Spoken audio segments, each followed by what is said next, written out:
Langsung aja kita mulai ya. Eh, Assalamualaikum warahmatullahi wabarakatuh. Salam. Alhamdulillah ya, teman-teman sekalian, kita hari ini coba untuk semacam sharing knowledge ya mengenai debugging yang nanti akan disampaikan oleh narasumber kita. Ini perlu kita bacakan CV-nya belum nih? Nggak usah ya, sama Masalah kepanjangan ya. kayaknya CV. Ya, mungkin saya sapa dulu ya, ya Mas Aldi. Halo. Halo, halo. Cek, Oke, cek. jelas Mas ya. Oke, kita ini dulu ya. Mungkin sambutan dulu nih dari Mas Aldi. Silakan, waktu di tempat. Oke, langsung ya. Ya, halo. Selamat sore teman-teman semua. Ya, di sore hari ini saya mau share sedikit ya tentang debugging gitu. Jadi debugging di sini eh, konteksnya debugging di web development karena sekarang kan apa yang kita kerjain tech stack-nya TypeScript ya. Dan debugging di sini maksudnya bukan yang sekedar konsol log gitu loh. Jadi sebenarnya eh, selama apa ya cara metode konsol log itu kan sesuatu yang sebenarnya umum ya dan cara yang bisa dibilang paling cepat digunakan gitu. Tapi kalau menurut saya sendiri untuk beberapa kasus itu eh, nggak visible gitu kalau pakai konsol log gitu karena ya harus ngetik konsol lognya sendiri. Terus kalau misalnya variabelnya itu bentuknya objek gitu atau struktur data yang kompleks berarti harus ngetik lagi kan gitu cara ngakses variabelnya gimana bla bla bla. Nah, di sini saya mau menawarkan metode lain ya yang istilahnya setup awalnya mungkin eh, nggak apa ya nggak segampang konsolok diketik gitu tapi untuk beberapa kasus debugging yang apa ya butuh eh, metode debugging yang lebih kompleks atau inspect variabel yang lebih kompleks nih akan lebih membantu lah dan lebih efisien sebenarnya. Ini saya coba share screen dulu. Sebentar. Ya, Oh, ya, saya share screen desktop aja ya karena skenario-nya ini karena apa yang saya kerjain itu sekarang di backend ya, backend membuat API gitu. Nah, jadi ini ceritanya ada skenario ada satu endpoint dan kita mau ngedebug eh, si endpoint ini gitu. Jadi kan kalau ini kita pakai API apa namanya API client Bruno ya. Jadi kalau misalnya contohnya, ntar saya lihat dulu di codingannya. Oh belum belum nyala ya. Coba kita nyalain dulu web server lokalnya. eh, Terus dengan endpoint kayak gini, terus ini kita mau pakai skenario misalnya jadi kan ini buat put ya, endpoint buat put, buat ngupdate data. Nah, tapi di sini ada satu constraint di sini ada field namanya kode Bangkom. Ini sebenarnya harus unik gitu. Ini saya sengaja bikin eh, value yang udah ada ya, jadi buat nge-trigger errornya. Jadi kalau misalnya ditunggu selama beberapa detik, di sini akan ada error di sini kayak gitu. Jadi sebenarnya skenario bukan buat ngedebug ini errornya gimana, tapi lebih ke eh, apa ya? Di sini nanti saya mau coba ngasih showcase gitu ya, fitur-fitur utama dari sebuah debugger kayak gitu. Eh, nah, untuk debugger sendiri, ini saya juga ambil contoh VS Code ya, karena salah satu code editor yang populer dipakai. Kalau untuk code editor yang lain harusnya ya bisa dicari di internet gitu ya, setupnya gimana. Nah, untuk VS Code sendiri, setupnya itu awalnya dengan uh, lihat di menu yang di sidebar sebelah kiri run and debug. Nah, karena ini kayak dia bisa detect ya di repo ini dia TypeScript. Uh, Kita bisa klik run and debug, terus lihat debuggernya. Misalnya mau debugger untuk web app, biasanya ini untuk debugger front end. Kalau misalnya berarti server side JavaScript dia pakai Node.js gitu. Misalnya kita pilih Node.js, uh, nanti di sini di sebentar.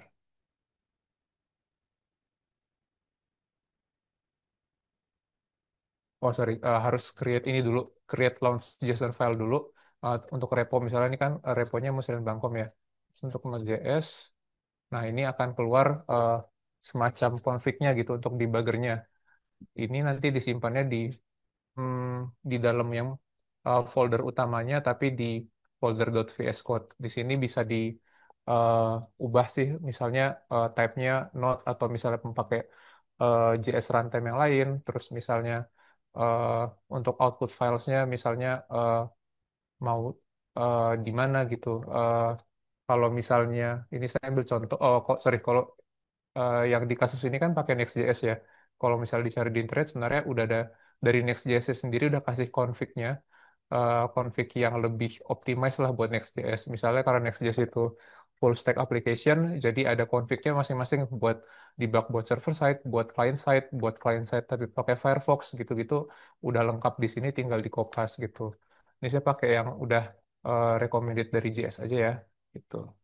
Dari sengaja dibikin kayak gini. Nah, setelah oh ya dan kalau misalnya pakai package manager selain npm ini tinggal diganti di sini sih apa launch command-nya misalnya ini pakai pnpm diganti di sini terus kalau misalnya kayak tadi ya apa lokal URL-nya atau portnya mau diganti juga tinggal ganti di sini samain dengan eh, versi yang non debugging gitu ya. Oke, nah setelah config filenya selesai dijalankan, langkah langkah berikutnya adalah eh, mengatur breakpoint. Jadi kalau misalnya di konsep debugging itu breakpoint itu istilahnya semacam checkpoint ya atau titik berhenti. Jadi nanti saat kita udah set breakpoint mau di mana aja, terus kita run debuggernya, eh, nanti saat app-nya berjalan dan menyentuh breakpoint itu, app-nya akan berhenti, eksekusinya akan berhenti dan kita bisa semacam apa ya, rehat sejenak gitu, melihat oh di titik ini variabelnya ada apa aja sih, value-nya ada apa aja kayak gitu. Nah ini sebenarnya saya udah kasih beberapa breakpoint gitu ya. Sekedar overview aja, ini codingan untuk endpoint put yang tadi kita lihat. Jadi intinya mulai dari baca parameter request body, terus habis itu ada try catch block untuk di dalamnya di awalnya di dalam try blocknya itu ada logic untuk validasi. Ini contohnya buat ngevalidasi yang di line 93 ini ada saya gedein dikit ya. Nah, ada codingan untuk apa memvalidasi si path parameternya si ID-nya terus ada codingan untuk nge-parse request body-nya kayak gitu. Nah, breakpoint-nya kalau di VS Code itu tampilannya seperti ini. Jadi di sebelah kiri dari line number-nya itu ada tooltip ya, click to add a breakpoint. Jadi kalau misalnya diklik di sini, nah gitu dia ada titik merahnya itu menandakan breakpoint. Ini saya taruh di beberapa tempat ya nanti untuk mendemokan lah istilahnya. Mendemokan eh, berhentinya ada di titik mana aja gitu.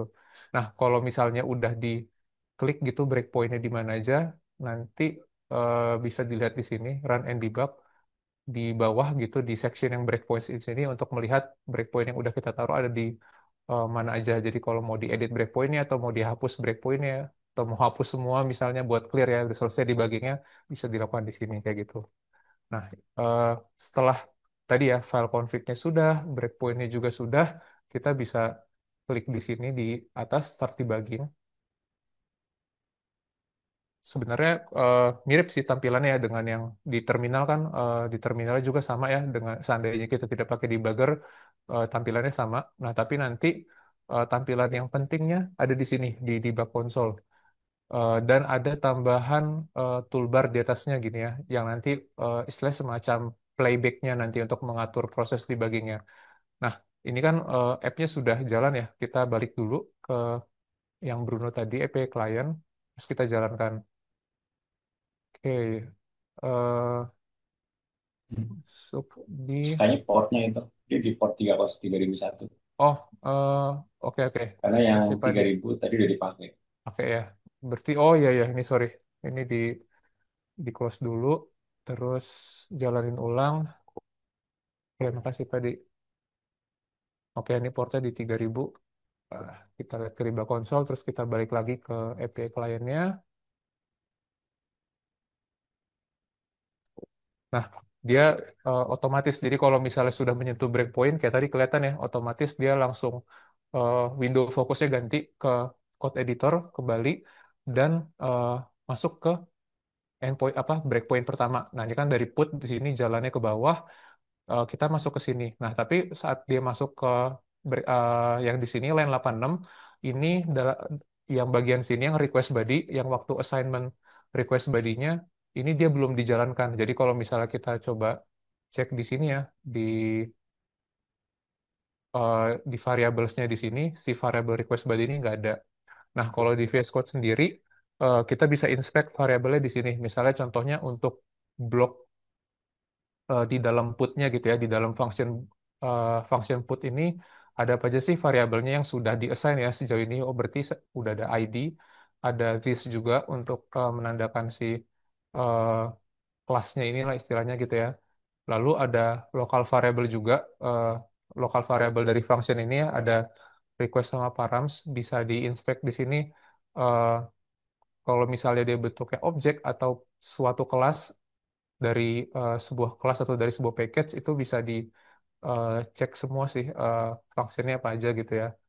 Eh, yang di bawahnya juga ada beberapa section lainnya yang saya biasanya nggak terlalu pakai sih, misalnya kayak JavaScript closure atau misalnya global variable. Kalau konteksnya buat TypeScript sih saya nggak pernah pakai gitu. Jadi biasanya kalau mau inspect variable ngambil dari sini aja di level block level atau di local function levelnya. Nah, kalau misalnya em, teman-teman mau coba ini ya nge-watch gitu, jadi bikin semacam watch list dari eh, variabelnya ada apa aja sih. Misalnya ini contohnya saya kasih variabel dummy gitu ya, A misalnya. A ini number, terus habis itu A-nya itu akan masuk ke sini, function yang add value. Sebenarnya isinya cuma console log sama eh, dibalikin gitu ya, suatu value, diubah value-nya jadi berapa. Nah, misalnya kita mau watch A-nya gitu. Nah, di sini karena kita masih di titik sini ya, bahkan A-nya belum di-declare gitu, jadi ya masih uncode reference error, A is not defined. Nah, kalau misalnya supaya jalan gitu, kita bisa pakai tombol yang di atas nih, yang tombol playback di sebelah kiri, itu bisa continue. Jadi kalau continue itu, eh, eksekusi dari program ini akan lanjut gitu ya, dan nanti akan berhenti lagi kalau ketemu breakpoint. Nah, tahu dari mana ini eksekusinya berhenti di tengah-tengah apa ke pause istilahnya ya, halt bukannya berhenti. Nah, ini bisa dilihat di API kliennya dia masih jalan sampai sampai sekarang gitu. Jadi belum berhenti-berhenti atau bahkan nggak request timeout. Nah, kita lanjut dulu. Nah, dia kan turun ke bawah kan dari sini ke breakpoint berikutnya. Nah, di sini di watchlist kita A-nya udah berubah nih. Eh, Tadi ya, di assign 1, terus masuk ke add value ini, dia returnnya 5. Jadi nilainya berubah jadi 5. Nah, selain nge-watch dari nilai dari sebuah variabel, expression juga bisa. Expression juga disupport. Jadi misalnya, kalau tadi ya A itu kan number ya. Kalau misalnya kita mau tulisnya A plus 2, dia kan jadi 7 gitu. Jadi ini akan sangat berguna untuk apa ya, nge-inspect sebuah variabel yang apalagi yang kompleks. Misalnya kalau nanti ada JSON object, kita tinggal watch aja di sini si JSON objectnya sama anak-anaknya gitu ya, atributnya ada apa aja kita bisa tulis di sini terus kita watch nilainya. Selain di sini di sidebar di sebelah watch ini kita juga bisa apa ya, nulis expression di bug console ini. Di bug console ini mirip sih dengan DevTools yang ada di browser ya. Jadi kalau misalnya kita ketik A di sini, jadi keluar value-nya berapa. Kita tulis expression misalnya A plus 2 keluar value-nya langsung berapa gitu. Eh, jadi sebenarnya fungsinya sama aja dengan watch yang di sebelah kiri. Nah, selain tadi kan ada continue ya. Kalau misalnya di continue lagi, nah ini contohnya dia loncat langsung ke breakpoint yang di sini. Nah, ini use case-nya yang biasa saya pakai kayak gini. Saya bikin API gitu, terus ternyata ada error yang belum ke-handle gitu. Misalnya tipe yang ini contohnya punya eh, ini dari ORM ya. Jadi kan ada namanya query failed error gitu. Oh iya benar. Dari Oracle-nya, dari ditangkap sama ORM-nya. Ada detailnya, errornya apa, terus misalnya kodenya apa, error message-nya jenisnya ada bisa di sini. Kalau misalnya errornya belum ke handle, nah nanti saya biasanya ya tambahin codingannya lagi. Jadi errornya type of apa, terus eh, response bodinya bentuknya mau dibuat beda kah atau seperti apa kayak gitu. Ini kebetulan ternyata sudah di handle di sini. Nah, selain tadi ya, selain button yang continue, ada beberapa button juga eh, yang pastinya untuk stop dan untuk restart. Jadi kalau restart ya programnya dijalanin ulang dan ada 3 button lagi. Ntar, kalau misalnya di restart berarti harus di run ulang nih si API call-nya. Nah, kan tadi dia masuk ke breakpoint yang sini ya. Ada 3 button lagi, step over, step into, sama step out. Ini intinya untuk, jadi kalau misalnya continue tadi dia langsung masuk, sorry, langsung di skip ke breakpoint berikutnya kan. Sedangkan kalau step over itu dia dijalanin satu-satu. Jadi kita tadi di line 86, terus kita kalau diklik step over, dia langsung lanjut ke eksekusi berikutnya gitu, 89. Jadi nggak, istilahnya satu-satu lah gitu ya. Dan kalau misalnya step over lagi, terus ke add value lagi, nah kalau misalnya di step over lagi, dia akan lanjut ke 92 nih. Nah tapi karena misalnya kita mau lihat nih, kita mau coba dong masuk ke dalemannya dari function add value. Oke, berarti kita bisa step into. Nah, dia akan masuk ke sini. Jadi ada panahnya di sini indikatornya ya. Nah, ini akan masuk di sini inside increment A. Nah, di debug konsolnya juga harusnya bisa kelihatan ya. Jadi ntar setelah kita step over, nah tadi konsol log yang inside increment A tadi udah ke print di sini. Nah, sekarang kita ceritanya lagi di tengah-tengah function add value ya. Selain kita mau inspect variabel apa aja yang ada di dalam ini, nah kita kalau misalnya nggak mau terlalu apa, mau keluarlah dari sini gitu ya. Jadi nggak mau sampai akhir kita bisa step out. Nah, dia langsung ke sini. Jadi yang return tadi yang di dalam add value tadi masih dieksekusi, tapi eh, istilahnya panahnya indikatornya tuh nggak lanjut ke situ. Jadi langsung step out, langsung keluar dari function itu dan langsung lanjut ke eksekusi berikutnya. Nah, kurang lebih seperti itu sih apa ya penggunaan debugger gitu ya. Fiturnya cukup banyak dan harusnya nggak cuma di VS Code, di IntelliJ juga saya pernah pakai dan kurang lebih fiturnya kayak gini juga dan akan sangat membantu untuk debug aplikasi yang apa ya variabelnya banyak dan kompleks sih. Dari teman-teman ada pertanyaan dulu?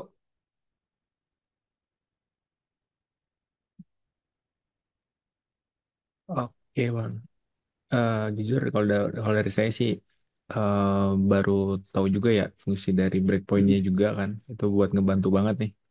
Biasanya kan kalau itu kan konsolog gitu kan konsolog segala macam Hmm, dan itu ternyata bisa juga ya secara otomatis eh, trackingnya itu per brick yang udah kita buat gitu. betul Nah terus betul. sebelumnya juga pernah pakai kayak konsol Ninja gitu sih bang ya. Cuma bedanya kan dia mungkin tetap ngasih itu ya ngasih konsolog juga. eh tapi kita bisa melihat statusnya lognya itu by terminal kayak itu ya debug konsol gitu kan.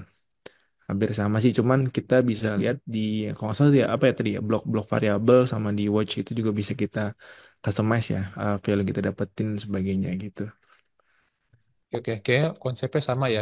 Cuma kalau dia mungkin orientasinya ke konsolok gitu, ya nggak apa-apa sih. Yang penting kan itu mempermudah debugging lah kayak gitu ya. Yes, ini baru baru dapetin sih gitu kan. Keren banget, keren banget. Iya, Iya, kalau kalau ini berarti dia jalannya satu-satu ya, dari atas ke bawah ya. Jadi kita Iya, tahu step-stepnya gitu. iya ikutin. Soalnya ini ya sesuai namanya debugger ya. Kadang-kadang hmm, ada bug yang kita nggak tahu itunya di mana ya, langkahnya di mana. Ini ya sama Benar, kayak ha. konsolok sih, ngebantu posisinya di mana sih gitu nyari posisi errornya di. Oh ini ada ya satu lagi ini ada call stack juga sih. Cuma biasanya kalau buat JavaScript biasanya call stack-nya terlalu banyak ya. Jadi biasanya nggak terlalu relevan lah buat ngecekin call stack-nya satu-satu. Tapi buat aplikasi lain kayak Python atau Java mungkin misalnya ini akan membantu lah ngeliat ngetrace stack-nya dari awal sampai titik sini gitu.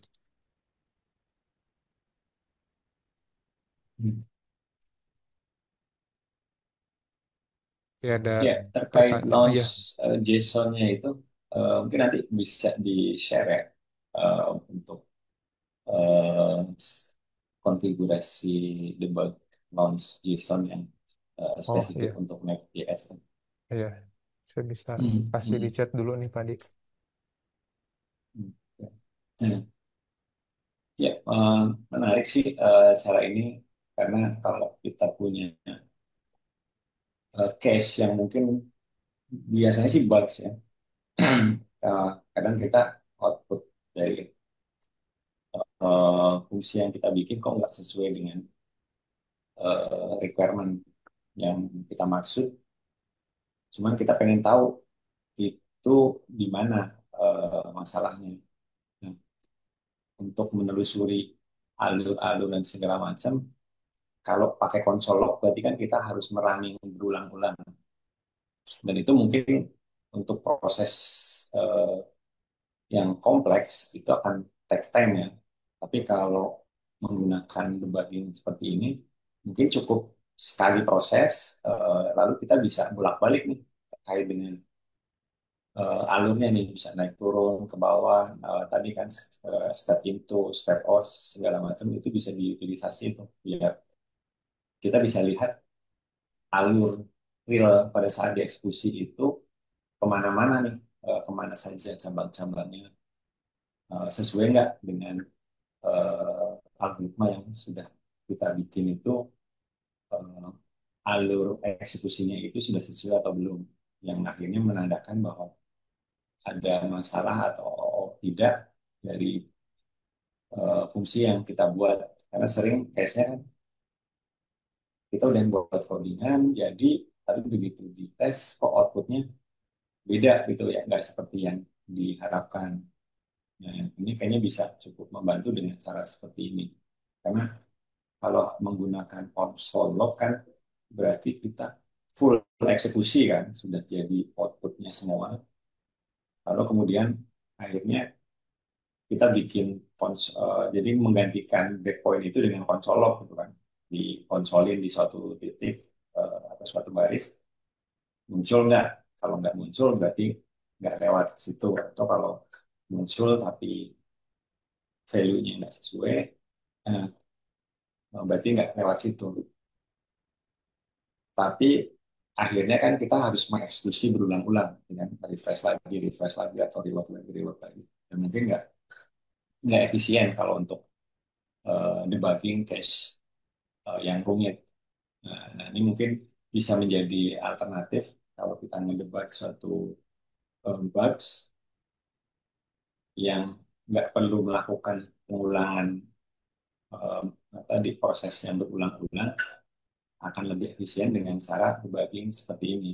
Jadi kita bisa ngasih breakpoint, nanti dari breakpoint itu kita uh, bisa di tracking naik turun dan segala macam alurnya. Bahkan tadi setiap alur output atau status data atau status variabel di saat itu seperti apa, sehingga kita bisa benar-benar mengkonfirmasi sehingga proses debuggingnya itu benar-benar efisien, nggak harus berulang-ulang proses tadi ngaklik prosesnya selalu diulang-ulang seperti kalau menggunakan konsol log. Sip. Iya, betul Pak Di. Ya, sebenarnya apa ya, yang saya paling suka dari debugger ini tadi, kalau misalnya udah selesai nih proses debuggingnya, saya tinggal pencet di bawah tuh ada remove all breakpoints. Jadi ya udah nggak perlu delete console log yang manual atau find manual gitu kan.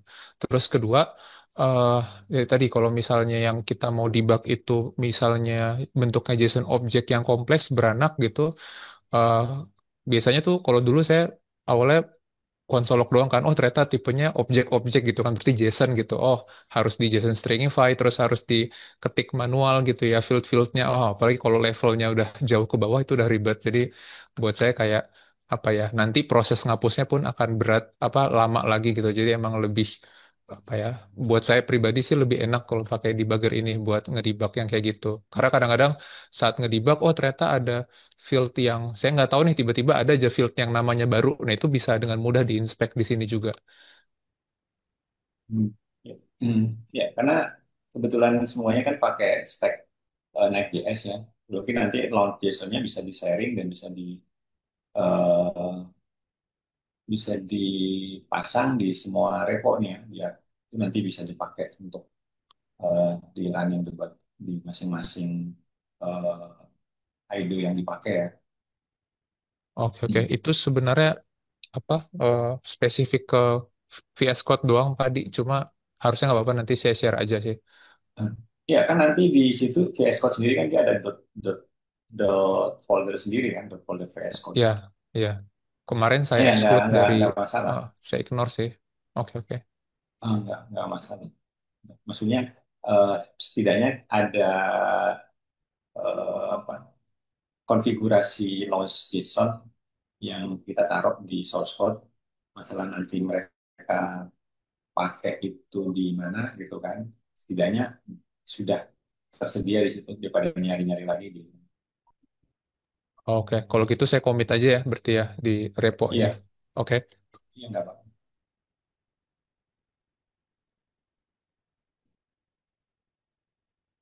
Oke, ada pertanyaan atau sharing-sharing lain mungkin dari teman-teman yang lain?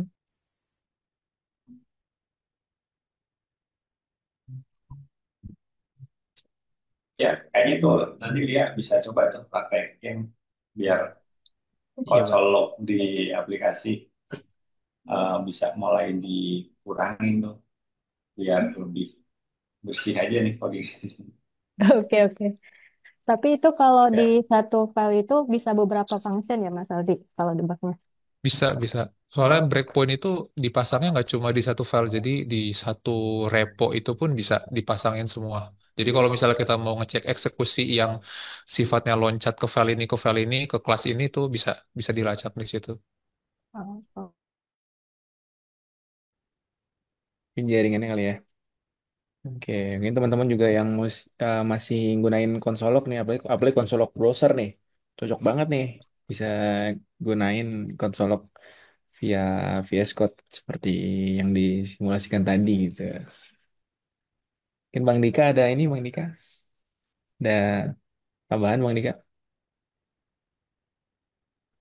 Cukup Ki. Paling nanti gue pengen coba juga nih implementasi biar codingan lebih baik. Oke, mungkin saya tutup itu. Mungkin ada closing statement dari Bang Aldi, mungkin dari Mas Aldi. Nggak ada sih. Makasih teman-teman apa sharing-sharingnya dan pertanyaannya. Semoga bisa kayak mengupgrade skill kita lah semua. Amin, amin. Ini saya kalau saya share di YouTube boleh ya, Mas Aldi ya? Boleh, boleh, silakan. Oke, makasih Mas Ali ya. Oke, mungkin kita mungkin kita akan agendakan lagi ya sharing knowledge rutinan ini gitu kan.